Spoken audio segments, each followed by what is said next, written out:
श्री राधे वृंदावनेश्वरी कृष्ण सुते जय श्री कृष्ण चैतन्य प्रभु नित्यानंद श्री अद्वैत गदाधर श्री अवतार गौर भक्तवृंद हरे Krishna Krishna Krishna Hare Hare Hare Ram Ram Ram Hare Hare. Okay, so let's start. Hare Krishna Ishu Prabhu. Prabhu join. Yes, Mataji. यहाँ से शुरू करना है. ठीक है. एक बार आप उसको हाईलाइट कर दीजिए कहाँ से शुरू करना है, सेलेक्ट कर लीजिए, ऐसे ही तो पता चल जाएगा. और मेरे बाद शुभ्रू, फिर उदय और फिर कनक माता जी पढ़ेंगे. जो लोग ज्वाइन करते रहेंगे वो कनक माता जी के बाद ऐड होते जाएंगे. ठीक है, तो मैं ईशुप्रु, उदितप्रु और फिर कनक माता ji. Okay, Devika. A clever scientist may say anything to prove actually proving it. A real scientist must reach the ultimate original cause, the final analysis. Yes, unless he finds the ultimate source, he is not actually practicing.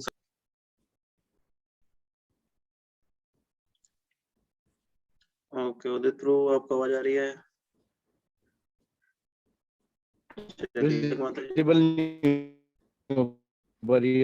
ठीक है. When you are back to, I don't know, अभी मुझे लग रहा है आपको signal problem रहेगा, तो कनक माता जी आप पढ़ लीजिए. Does understanding mysticism mean knowing that every day our bodies are dying?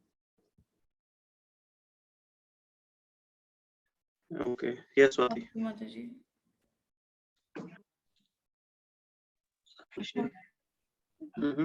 आ रही आवाज? अब आ रही है. That is due to foolishness. Every moment he is dying, but आप yes से शिला प्रभुपाद क्या बोले? Yes. okay. Yes. But the average man does not think he is dying. That is due to foolishness. Every moment he is dying, but he is thinking, I shall live forever. Actually, death begins from the very moment of birth. Our analysis of the problem is that since people are dying, we should stop their death.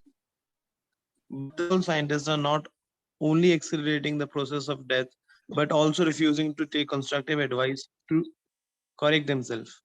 Hare Krishna.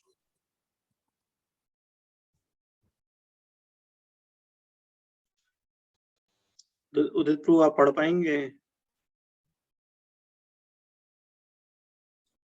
Okay. Okay. Seventh morning walk, May 8, 1973, recorded on May 8, 1973 on the shores of the Pacific Ocean near Los Angeles. Srila Prabhupada is accompanied by Dr. Singh and other students. The cheaters and the cheated. Srila Prabhupada, the natural phenomena such as the law of gravity or weightlessness are achintya shakti, inconceivable energies, and real science means to understand this achintya shakti. To observe a chain of events only from a certain point in time is unscientific and gives only incomplete knowledge. We must know where things begin. If we carry our investigation far enough, we will find that the origin of nature is achintya shakti.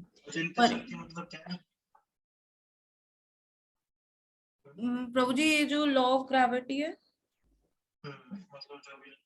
जो भी basically nature के जितने भी law हैं वो सब अचिंत्य शक्ति में आएंगे. ओके. अचिंत्य शक्ति मतलब जिसका आप ओरिजिन ऐसे साइंटिफिक तरीके से पता नहीं कर सकते, अचिंत्य है वो. जैसे अचिंत्य भेदाभेद फिलोसफी बोलते हैं ना हम लोग, तो उसमें जैसे बोलते हैं कि भगवान से हम अलग भी हैं और अलग भी नहीं है, तो अचिंत्य भेदाभेद है. इसको आप इसको मेंटल स्पेकुलेशन से डिस्टिंग्विश नहीं कर सकते. तो ऐसे जितना नेचुरल फिनोमेना है आप पता लगाने जाएंगे कि चलो ग्रेविटी क्यों है, ग्रेविटी क्यों होती है, तो बोले ये सब अचिंत्य शक्तियां हैं, इसके पीछे अपना इन्वेस्टिगेशन करें तो अच्छा है. ये बात यहाँ पे आ रही है. We will find that the origin of nature is achintya shakti. For example, with brain, brush, and color, we can paint a flower, but we cannot conceive how vegetation throughout the whole earth is automatically growing and fructifying. We can explain the painted flower, but we cannot explain the real flower. Scientists actually cannot explain biological growth. They simply juggle words like molecule and chromosomes, but they cannot actually explain the phenomena. Swati माता जी। The essential fault of the so-called scientists is that they have adopted the inductive process to arrive at their inductive conclusion. Process मतलब मतलब कि जो ये मतलब ये जैसे हमने कल पढ़ा था प्रभु जी, ये कोई भी टर्म्स इधर उधर करते रहते हैं और ऐसा नहीं नहीं नहीं नहीं नहीं नहीं नहीं नहीं नहीं इंडक्टिव प्रोसेस मतलब रिसर्च से पता करना, और एक प्रोसेस होता है जिसमें हम उसको पता नहीं क्या बोलते हैं, इंडक्टिव का अपोजिट होता है, भूल गया मैं। तो उसमें क्या होता है कि सुपीरियर के माध्यम से वो नॉलेज आती है हम लोगों को। इंडक्टिव और what is that other process opposite of inductive? तो इंडक्टिव प्रोसेस में ये होता है कि पेड़ से फल क्यों गिरा, तो बोले चलो इस पे रिसर्च करते हैं, फिर कहते हैं चलो ऑफ ग्रेविटी है, फिर इस पे आगे रिसर्च करेंगे ग्रेविटी कैसे डेवलप हो रही है, तो ये सब। और एक दूसरा तरीका ये है कि हम वैदिक टेक्स्ट फॉलो करें कि नहीं वो हमारी अथॉरिटी है, और वहां से नॉलेज लेना शुरू करें। तो इंडक्टिव प्रोसेस में किसी की अथॉरिटी नहीं मानते, रिसर्च करते रहते हैं। और जो दूसरा वाला प्रोसेस है वो जो वैदिक प्रोसेस में अथॉरिटी मानते हैं किसी की, और वहां से वो नॉलेज गेन करते हैं। ऐसा है। तो वो फॉल्ट बता रहे हैं प्रभुपाद यहाँ पे कि वो फॉल्ट। ठीक है सोते। हाँ जी. For example, sorry. हाँ They have adopted the inductive process to arrive at their conclusions. For example, if a scientist want to determine by the inductive process whether or not man is immortal, हाँ he must study every man to try to discover if some or one of them may be immortal. हाँ, तो research पे जा रहे हैं। मतलब अगर शास्त्र बोल रहे हैं कि मैन इज मॉर्टल, तो अब रिसर्च करने की क्या जरूरत है? तो क्या करते हैं, नहीं हम नहीं मानेंगे शास्त्रों को, हम तो रिसर्च करके देखेंगे मॉर्टल है कि इमॉर्टल है, तो सारे आदमियों को लगा देंगे काम पे, है ना? ऐसा। Yes please. The scientist says, I cannot accept the proposition that all men are mortal. There may be some men who are immortal. I have not yet seen every man. Therefore, how can I accept that man is mortal? This is called the inductive process. And the deductive process means हाँ, that your father, deductive your is the father, opposite of inductive. Please.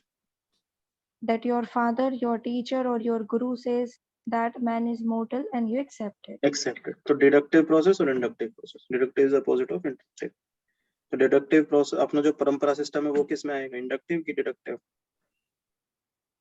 Deductive. Deductive है ना, क्योंकि हम आचार्य जो है परंपरा system में कृष्ण है, फिर कृष्ण से वो नॉलेज हमको आचार्य परंपरा से मिलती है, तो हम उसको एज इट इज एक्सेप्ट करते हैं। फिर उसमें अपना रिसर्च नहीं लगाते कि भगवान कह रहे हैं कि ज्यादा ज्यादा धर्म से है, और फिर हम रिसर्च करने लगे कि अच्छा तब भी अधर्म हुआ था, फिर क्यों नहीं आए भगवान, अब तो बुरा है अब क्यों नहीं आ रहे, वो सब हम नहीं करते वैसा। ओके, मेरा टर्न है ना? Yes Prabhu ji. So there is an ascending process of gaining knowledge and a descending process. Yes, the ascending process will never be successful because it relies on the information gathered through the senses, and the senses are imperfect. So we accept the descending process. God cannot be known by the inductive process. Therefore, he called adhoksha, which means But unknowable अब by question इसमें ये आता है, पता है question इसमें क्या आ सकता है? जैसे पहला सेंटेंस में कि भाई ठीक है, आप लोग तो असेंडिंग प्रोसेस तो बिलीव कर नहीं रहे हो क्योंकि आपका एक आर्ग्यूमेंट है कि सेंसेस इम्परफेक्ट हैं, तो डिसेंडिंग प्रोसेस पे आप कैसे रिलाई कर रहे हो?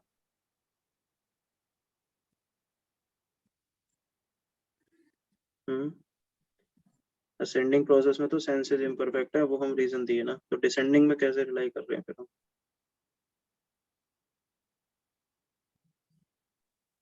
Descending इसमें में अपने senses में yes प्रभु जी. Go ahead, माता जी, आप उसके बाद फिर मैं कंटिन्यू करूंगा, आप बताइए। I was just adding कि descending में हम बोल रहे हैं ना कि जैसा भी हमें गुरु से या टीचर से हमें मिल रहा है विदाउट अप्लाइंग आवर माइंड और आवर सेंसेस, वो हम एज इट इज एक्सेप्ट कर रहे हैं। बट उनके भी तो सेंसेस है ना, वो ऐसे कह सकते हैं। बट उसमें भी मतलब हम इतना तो माइंड या इतने वो चीज हम लगाएंगे ना कि करेक्ट गुरु कौन है या करेक्ट करेक्ट टीचर। गुरु कौन है, और ये भी पॉइंट है कि जो कृष्णा है वो he is the perfect source of knowledge, तो वो लोग क्या कर रहे हैं कि वो अपना कुछ ऐड नहीं कर रहे हैं, वो कृष्णा की ही जो परफेक्ट नॉलेज है उसे एज इट इज ट्रांसफर कर रहे हैं। जैसे मान लीजिए कि all of us are preaching to some extent, तो all of us have imperfect senses, but we are repeating the words of Krishna, which means we might be having imperfect senses, but we are repeating the instructions of the perfect person. So in that sense, we are following the descending process, and our instructions also are perfect. Correct na? But प्रभु जी वो हाँ। जब God की existence ही नहीं मानते तो वो कैसे इस चीज पे बिलीव? हाँ, वो तो एक एक्सट्रीम केस हो गया। हम्म। एक एक्सट्रीम केस हो गया कि गॉड को मानते नहीं है, मतलब उनकी बात करें जो जिनको थोड़ा सा फेथ है, और फिर वो इस आर्ग्यूमेंट पे उनको रिलाई कराना है, तो बोले देखो गॉड के परफेक्ट सेंसेस हैं, बोले यस, तो whoever is repeating the words of that person who has the perfect senses is actually in the descending process, and there is no fault on that. ascending process में एकदम से problem आ गया, क्यों?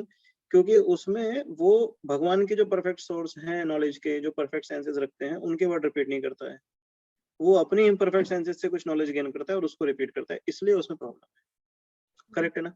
Yes Prabhu जी। तो ascending और descending को याद रखने वाली बात है। असेंडिंग मतलब जो नीचे से ऊपर है, और डिसेंडिंग मतलब गिरना, ऊपर से डाउन, डी से याद रख सकते हैं। डिसेंडिंग मतलब डाउन, तो जो नीचे आता है डिसेंडिंग प्रोसेस, ठीक है? तो वो प्रपाद आगे बताएंगे भी इसमें कि कैसे भगवान परफेक्ट, ठीक है ना ईशु ब्रो?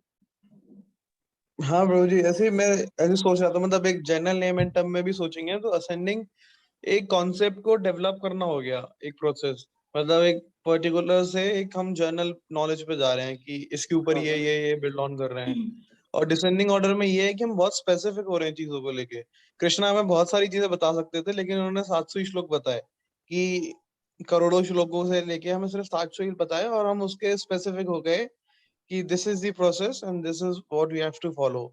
तो वो स्पेसिफिसिटी आ जाती है डिसेंडिंग प्रोसेस में कि he has lot of many year of experience and he is telling the exact thing to be known। इससे ज्यादा ना जानना है, ना इससे कम जानना है। तो टाइम बहुत बच जाता है, आप ये कहना हाँ चाह रहे हैं, है ना? डिसेंडिंग प्रोसेस में टाइम, क्योंकि असेंडिंग में क्या है, जैसे मान लीजिए कि आप कुछ बनाने गए, कुछ और वजह से, हम इससे पुरानी वाली बुक में पढ़ रहे थे कि कुछ और रिसर्च कर रहे थे और वो पॉली बैग बना दिया, फिर बाद में पता चला अरे पॉली बैग तो एनवायरनमेंट के लिए बहुत खराब है, तो आपका कितना टाइम वेस्ट हो गया, खुद का भी और औरों का भी, है ना?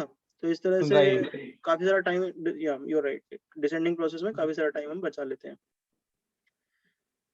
God cannot be known by the inductive process, therefore he called adoksha, which means unknowable by the direct perception। The scientist says there is no God because they are trying to understand him by a direct perception, but he is adoksha, therefore the scientists are ignorant of God because they are missing the method of knowing him। In order to understand the transcendental science, one must approach a bona fide spiritual master, hear from him submissively, and render service to him। Lord Krishna explains that in Bhagavad Gita 4.34, Tad vidhi praptena pari प्रणिपातेन तद्विधि प्रणिपातेन परिप्रश्नेन सेवया। देखो अधोक्षजा का एक बहुत important word है, इसको हमेशा याद रखिएगा। अधोक्षजा मतलब होता है जो जो मतलब जिनके जो सेंसेस हैं वो लिमिटेड नहीं है, और जो एक सेंसेस से बहुत सारे काम कर सकते हैं। जैसे भगवान को हम ऑफरिंग करते हैं, तो भगवान प्रसाद की, मतलब जो हमने ऑफर कर रहे हैं भगवान को, उसकी तरफ देख के उसे एक्सेप्ट कर लेते हैं, मतलब उसे खा भी लेते हैं। तो उनकी आंख सिर्फ देखने के लिए नहीं है, वो खाने के लिए भी काम यूज कर सकते हैं, वो आंखों को सुनने के लिए भी यूज कर सकते हैं, वो अपने कानों को देखने के लिए भी यूज कर सकते हैं। तो ही इज नॉट डिपेंडेंट कि भाई मेरे कान है तो मैं सुन ही पाऊंगा। हम लोग डिपेंडेंट है, तो हम वो अधोक्षजा इसलिए बोले जाते हैं। तो आप सोचिए कि जो जिसके सेंसेस इतने परफेक्ट हैं कि वो एक सेंसेस से कुछ भी काम कर सकते हैं, तो फिर उनको हम अपने लिमिटेड सेंसेस से तो वैसे भी नहीं समझ सकते हैं। करेक्ट है ना? यस प्रभु जी। मतलब ये ऐसे हो गया जैसे कोई कमजोर सा व्यक्ति है, दुबला पतला सा, और वो कहे कि मैं तो हाथी को गोली भर लूंगा। ये कैसे पसंद है भाई? Okay, who is next? Next turn किसका? My Guru Maharaj once said, the modern world is a society of the cheaters and the cheated. Unfortunately, the cheated are illusing the cheaters, and the small cheaters are worshipping the great cheaters. Suppose a flock of asses comes and eloges me, saying, "Oh, you are a Jagat Guru." What is the value of their praise? But if a gentleman or learned man gives praise, his words have some value. Generally, however, the persons who are praising and those who are being praised are both ignorant. As the Vedas put it, samsutha parushaha pasu. A big animal is being praised by a small animal. ये चलता है cheaters और cheated की society में ना, ये चलता है। बड़े बड़े कंपनीज में भी ऐसे ही करते रहते हैं, ये आपको प्राइस दे दिया, स्टार ऑफ द ईयर ये चलता रहता है। एक व्यक्ति गधे की तरह काम करे जा रहा है, दूसरा भी खुश है, वो भी खुश है, ईयर एंड पे उसे कुछ दे देते हैं। हल्दो साईं महाराज को तो बहुत हार्ड बोलते, कह रहे थे ये किसी को खराब भी लग सकता है वैसे, बट गुरु वो ऐसी पोजीशन में है कि वो बोलते हैं तो थोड़ा स्ट्रेट जाता है। तो महाराज कह रहे थे कुत्ते जैसी हालत हो गई है, टाई शर्ट पहन के रोटी के लिए दर दर भागता फिरता है, जरा सी फाइल ले लेता है, टाई लगा लेता है और जगह जगह जाके कुत्ता की तरह हालत हो गई, रोटी मांग के फिरता है। अगर देखा जाए तो वही हालत उससे तो बुरी हालत है, लड़ाई वड़ाई करते रहते हैं, है ना, हार्ड कोर कॉम्पिटिशन सा है। जैसे कुत्तों का कंडीशन वही होती है ना, लड़ाई करते हैं, रोटी का टुकड़ा मिल गया तो लड़ रहे हैं। तो वो कंपटीशन जो है आज के टाइम में वो क्या है, वो यही है एक्चुअली, ये लड़ाई चल रही है फालतू की। अगर वो देखा जाए तो ये सब ये डॉग फाइटिंग ही है ना, हर जगह किसी भी फील्ड में देख लो डॉग फाइटिंग चल रही है, सिर्फ रोटी के लिए। रोटी नहीं है तो नेम फेम के लिए, पर भूखा है आदमी, लड़े जा रहा है। Okay, yes Swati. The law is cheating, modern science is cheating, and Medical government is cheating. Hmm, Oh, sorry. Medical science is cheating and the government is cheating. Top hmm, government officials are charged with taking bribes. If the governor takes bribes and the constable takes bribes, then where is the good society? People elect the leader who promises them happiness. But since that happiness is Maya or illusion, he can never deliver it. And the society simply becomes filled with cheaters. Since people are actually after this illusory happiness, however, they continue to elect such unscrupulous leaders time and time again. The position of a Vaishnav is to take compassion on all these ignorant people. The great Vaishnav Prahlad Maharaj once prayed to the Lord, "My Lord, as far as I am concerned, I have no problems. My consciousness is always absorbed in your very powerful transcendental activities, and therefore I have understood things clearly. But I am deeply concerned for these rascals who are engaged in activities for illusionary happiness." A Vaishnav thinks only about how people can become happy. He knows that they are vainly searching after something that will never come to be. For 50 or 60 years, people search after illusory happiness, but that they must die without completing the work and without knowing what will happen after death. Actually, their position is like that of an animal, because an animal also does not know what happens to him after that. The animal does not know the value of life, nor why he has come here. By the influence of Maya, he simply eats, sleeps, meets, defends, and dies. That's all. Throughout their lives, the ignorant animals and the animalistic men greatly endeavor to do these 5 things only: eat, sleep, meet, defend, and die. Therefore, the business of a Vaishnava is to instruct people that God exists, that we are his servants, and that we can enjoy an eternally blissful life serving him and developing our love for him.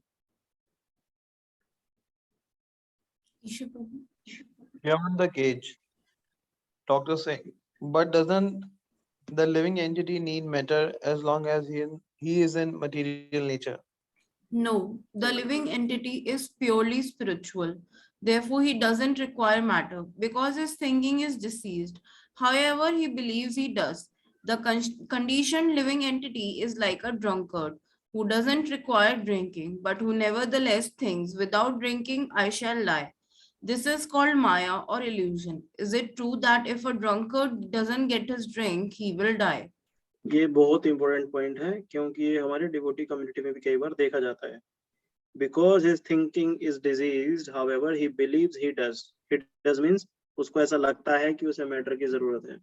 तो devotee community में कैसे देखा जाता है कि नहीं, हमें हमारी ये जिम्मेदारियां हैं, तो हमें घर तो बनाना ही पड़ेगा, हमें जिम्मेदारियां हैं, तो हमें और सारे लग्जरी कुछ आइटम इकट्ठे करने पड़ेंगे, नहीं हमें बच्चों के लिए कर रहे हैं, ये कर रहे हैं. दिस इज ऑल माया.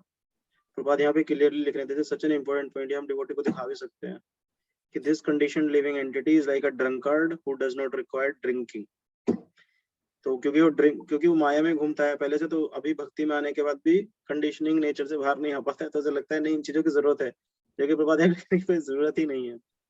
तो इसका मतलब ये नहीं है कि खाने पीने की भी कोई जरूरत नहीं है, आइडियली तो वैसे जरूरत नहीं है अगर हम बहुत आइडियल कंसेप्ट को देखें तो, but because we are in a process of becoming pure, so we need prasadam, but we should not endeavor too much for these activities कि बड़ी गाड़ी हो, बड़ा बंगला हो, ये सब समझ रहे हैं ना मैं क्या बोलना चाह रहा हूँ? मतलब it's like over endeavoring for Maya, it's like that, हाँ correct जी है ना? प्रभु जी, मतलब कभी कभी कन्फ्लिक्ट आ जाता है इस चीज में कि मतलब अगर जैसे हम कुछ नेसेसिटी की भी चीज कर रहे हैं तो क्या ये भी जरूरी है नहीं है, या कैसे उसमें क्या हम सेव कर सकते हैं क्या नहीं कर सकते हैं, मतलब इसमें तो माया नहीं आ रहा है, या मतलब बहुत ज्यादा कंफ्यूजन Exactly. आता ही है।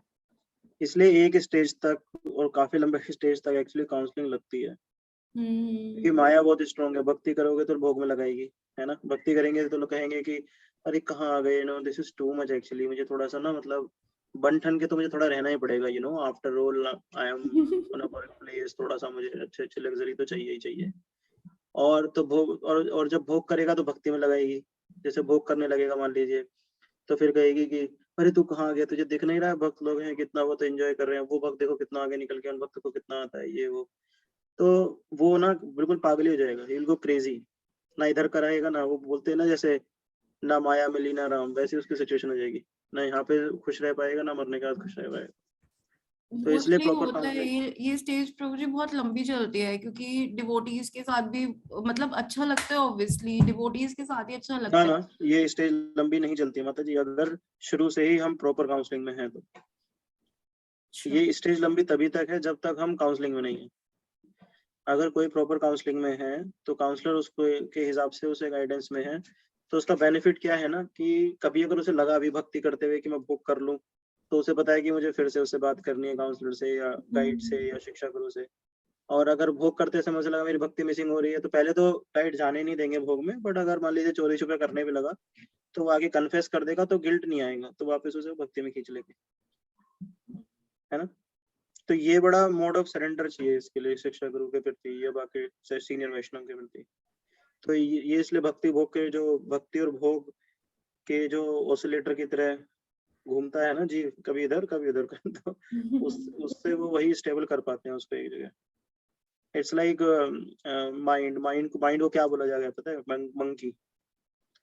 मंकी जैसे मंकी एक पेड़ से एक तरफ फिर दूसरे पेड़ पे फिर दूसरे भागता रहता है वो, तो माइंड वैसा ही है। भक्ति में आएगा तो भोग की तरफ जाएगा, भोग में आएगा तो भक्ति की तरफ जाएगा, इधर कूदता काटता रहेगा। और भक्ति में भी बहुत सारे पेड़ कूदता है, आज मैं जब जब ज्यादा कर लूँ, आज मैं हीरिंग ज्यादा कर लूँ, आज मैं ये कर लूँ, आज मैं वो कर लूँ। भोग में आ गया तो भोग ज्यादा, तो इसलिए उस माइंड को सबसे पहले स्टेबल करने के लिए जरूरी है कि उसे किसी के गाइडेंस में डाला जाए। जैसे बंदर को किसी पिंजरे में डाल दो, फिर धीरे धीरे धीरे धीरे उसे पता चल जाएगा कि हाँ मुझे इसकी शिकारी की सुननी है। इट्स लाइक दैट, करेक्ट है ना? बट प्रभु जी जैसे कभी हाँ किसी स्टेज पे जैसे आपको तो पता है हम काफी टाइम से हैं काउंसलिंग में, लेकिन कभी किसी स्टेज पे इतना सरेंडर नहीं आ पाता, तो लेकिन फिर उसके हाँ, बाद गिल्ट आता है, तो फिर उसमें क्या करें? तो उसी से बोलो फिर कि मुझे गिल्ट आ रहा है, सॉरी मैं नहीं कर पा रहा हूँ, क्या करना ठीक रहेगा इसमें। फिर वो कहेंगे ठीक है इतना नहीं इतना करो, ऐसा। एक बार मुझे ध्यान है कि मैं भक्ति आश्रय वैष्णव महाराज को बोला, उनसे मुझे कुछ गाइडेंस मिला था, और मैं उनको बोला कि महाराज मुझे गाइडेंस मिला, आपका बहुत मेरी कृपा हुई आपकी, और मैं काफी रोया हूँ उसके बाद। तो महाराज बताए मुझसे क्या बोले? महाराज कहे कि आप कहाँ रोए थे? मैं बोला कि मैं ऐसे ही बस बाहर जब कर रहा था तो वहां मैं रोया। कह रही ये तो आपने बहुत गलत किया, या तो भक्तों के सामने रो या भगवान के सामने रो। अगर भक्त, पहले उन्होंने भक्ति बोला, मैंने कहा नहीं भक्त उसमें, क्या तो भगवान के सामने रो फिर। तो वही है हर चीज का फंडा है कि मतलब अगर आप फंस भी गए, ऐसा भी कुछ फील किसी भी तरह का फीलिंग आ रहा है, गिल्ट है, ईगो है, कुछ भी, तो आप जाके उनको बताओ कि भाई ये प्रॉब्लम है, क्योंकि वो इसी काम के लिए तो बैठा है, और उसका काम ही क्या है। समझ रहे हो क्या बोल रहा हूँ? तो फिर वो पकड़ेंगे और कहेंगे कि ठीक है ऐसा नहीं फिर वैसे करो। करेक्ट है ना स्वाति? हाँ जी। ओके, किसका टर्न है अभी?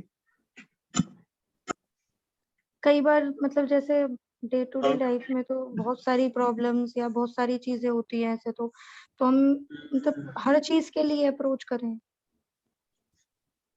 मतलब मेरा अनुभव ये रहा है, मैं अपने अनुभव से बता सकता हूँ कि स्टार्टिंग में तो बहुत ज्यादा अप्रोच करना पड़ता है, क्योंकि पता नहीं चलता कि इसमें क्या ठीक है, इसमें क्या गलत है। फिर एक स्टेज के बाद पता चल जाता है कि ठीक है, इतना इतना तक तो मतलब आपको पता चल जाता है सामने वाले का मूड कि क्या अब, और फिर आपकी भी थोड़े दिन मैच्योरिटी आने लगती है, आपको चलते नहीं इस स्टेज पे ये, इस स्टेज पे ये, इस स्टेज पे ये।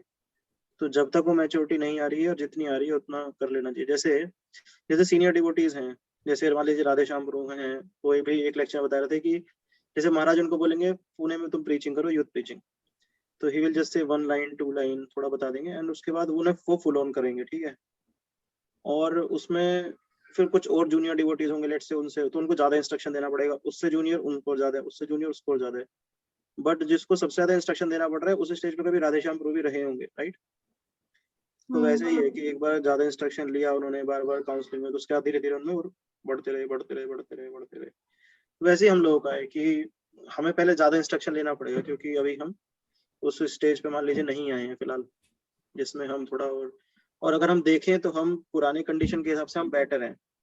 इन द सेंस जब स्टार्टिंग में आए थे तब तो बिल्कुल ही डिपेंडेंट हो गए, हर 2 घंटा फोन मिला के 2-2 घंटे बातचीत चल रही है, पहले बताइए क्या करना है क्या करना है। पता चला काउंसलर भी समझा रहे हैं, कहेंगे ऐसे कर सकते हैं आप, नहीं नहीं इतना तो मुझसे नहीं होगा, क्यों, कहेंगे नहीं 16 माला तो नहीं होगी ठीक है ठीक है, आप 8 कीजिए, 4 तब 4 तो अगर देखें तो उससे अब थोड़ा सा धीरे धीरे ऊपर आ रहे हैं ना हम लोग, अब उतना मतलब नहीं प्रभु ये चाहिए। होता है कि अगर वो सिचुएशन सेम आती है जिसपे पहले काउंसलिंग हो चुकी है, तो फिर वो दोबारा उस चीज का नीड नहीं रहता है, अगर हम अपना माइंड यूज करें तो उस चीज में। हाँ, अगर आपको पता हम चल जाता है ना कि भाई ठीक है उस प्रॉब्लम से हाँ तो ओवरकम हो गया आपका, पर आपकी दूसरी प्रॉब्लम आ जाएंगी, हाँ वो आएंगी फॉर श्योर आएंगी, क्योंकि अगर भक्ति इतनी चीप होती तो कोई भी पकड़ लेता ना उसको।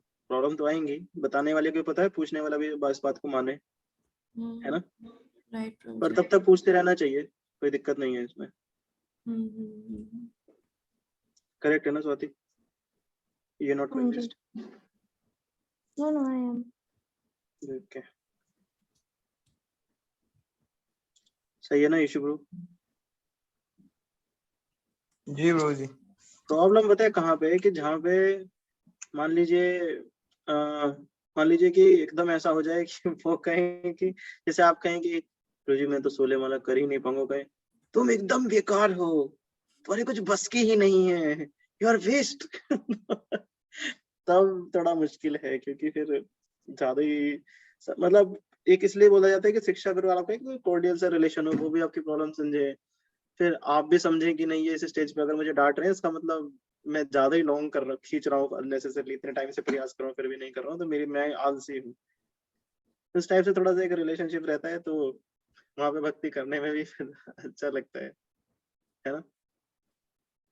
और खुद से कभी वैसे फीलिंग मत रखिए कि हम नहीं कर पा रहे हैं और कितना पूछे, हर 2 घंटे परेशान करते रहें क्या उनको, ये सब तो मुझे लगता है नहीं पूछना चाहिए।